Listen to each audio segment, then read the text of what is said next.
বাংলাদেশ থেকে আসলাম তখনই আপনারা জানেন আমরা বিইউর 56 নাম্বার যে ফ্ল্যাটটা, সে ফ্ল্যাটটা আমরা পরিদর্শন করেছি।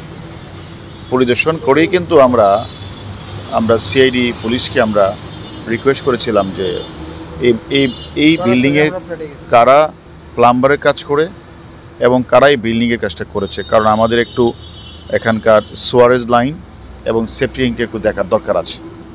তখন তারা আমাদেরকে বলেছে ঠিক আছে। আজকেও আমরা তাদের তখনই রিকোয়েস্ট করেছি। আমরা আজকে সকালে কিন্তু আপনাদেরকে আমরা বলেছি যে আমরা সিআইডি পুলিশ অত্যন্ত আন্তরিকতার সহিত কাজ করছে।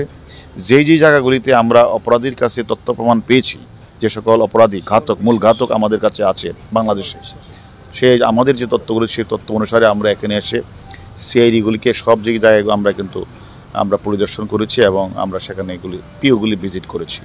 যে মূল পিও যেটা, সেখানে আমরা আজকে তাদেরকে রিকোয়েস্ট করার পরে তারা কিন্তু সেখানে এই সেফটি ট্যাঙ্কি সোয়ারেজ লাইনে তারা ফ্লাশ করে সেফটি ট্যাঙ্কি থেকে তারা সেখান থেকে বেশ কিছু মাংসের টুকরা তারা কিন্তু উদ্ধার করেছে এবং সাথে সাথে এই মাংসের টুকরাগুলি কিন্তু ফরেনসিকের জন্য কিন্তু রাখা আছে এবং ফরেনসিক করা হবে, পাশাপাশি ডিএনএ টেস্ট করা হবে। তারপরে বলা যাবে এটা আমাদের বাংলাদেশের মাননীয় সংসদ সদস্যের কিনা, তখনই এই হবে। আমরা অলরেডি আমাদের মাননীয় সংসদ সদস্যের মেয়ে ডরিন আমাকে রিং দিয়েছিল, তাকেও আমি বলেছি যে সম্ভব হলে তুমি আসো।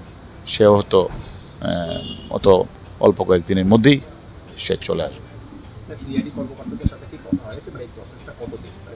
না, এটা আসলে যেহেতু দেখেন, এটা এদেশের যেহেতু হত্যাকাণ্ডটি এদেশে সংঘটিত হয়েছে এবং একটা হত্যাকাণ্ডের পরে একটা মামলার তদন্ত কাজের জন্য বিভিন্ন পারিপার্শ্বিক বিবেচনা করে তারপরে হত্যাকাণ্ডের অংশবিশেষও উদ্ধার করার মধ্যে পড়ে যে আসলে তাহলে মামলার চার্জশিট দেওয়া বা আদালতে উপস্থাপন করা। আমি আপনাদের যেদিন প্রথমে সেই এয়ারপোর্টে নেমেছিলাম সেদিনই কিন্তু আমি বলেছিলাম যে আপনারা মনে আছে কিনা, যে আমরা আমাদের যে মূল ঘাতক আমাদের কাছে অনেক কিছু বলেছে, সেই মোতাবেক আমরা বিভিন্ন জায়গাগুলি যাব এবং একটা মামলা তদন্ত করতে গেলে পারিপার্শ্বিক সাক্ষ্য যেমন দরকার, তেমনি একটা শরীরের পুরা অংশ না হলেও খণ্ডিত কিছু অংশ উদ্ধারের প্রয়োজন হয়ে পড়ে এবং সেই কাজটাই কিন্তু আজকে আপনারা লক্ষ্য করেছেন সিআইডি পুলিশ আজকে কিন্তু আমরা সেফটি ট্যাঙ্কি আমরা যেভাবে তাদের রিকোয়েস্ট করেছিলাম সেইভাবে তারা কাজ করে কিন্তু সেই সেফটি ট্যাঙ্কি থেকে তারা কিন্তু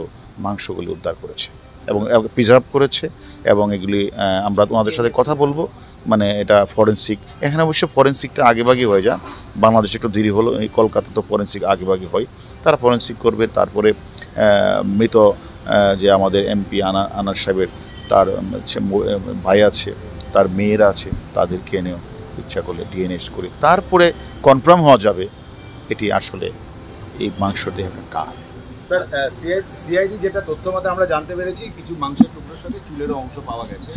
এটা আসলে আমাদের দরকার হলো এক টুকরা মাংস হলেই হয়।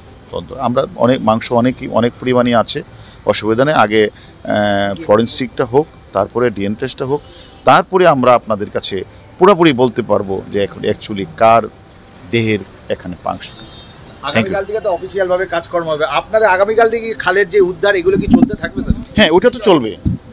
কেন আমি তো সকালে বলেছি আপনাদেরকে যে মালয়েশিয়ান একটা এয়ারলাইন্সের 227 জন যাত্রী মারা গেলেন, 11-12 জন ক্রু মারা গেলেন। সেখানে ওই ভারত মহাসাগরে আপনারা দেখেছেন প্রায় 3 বছর যাবৎ 46,000 বর্গ কিলোমিটার এলাকা তারা সার্চ করছে। আর এখন মাত্র কয়েকটা দিন হলো।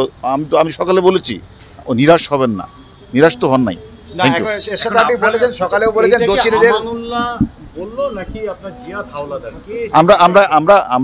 আমরা তো আপনাদের বলেছি, আমরা সে তথ্য নিয়েই তো আমরা এখানে এসেছি। সকল তাদের দেওয়া তথ্য মতে আমরা ক্রস এক্সামিন করেছি। তারা যা বলেছে, এমনকি আপনার মিডিয়ারা যা বলেছেন, সবগুলি আমরা কিন্তু বিচার বিশ্লেষণ করেই কিন্তু আমরা বিভিন্ন জায়গাগুলিতে পরিদর্শন করি। ধন্যবাদ।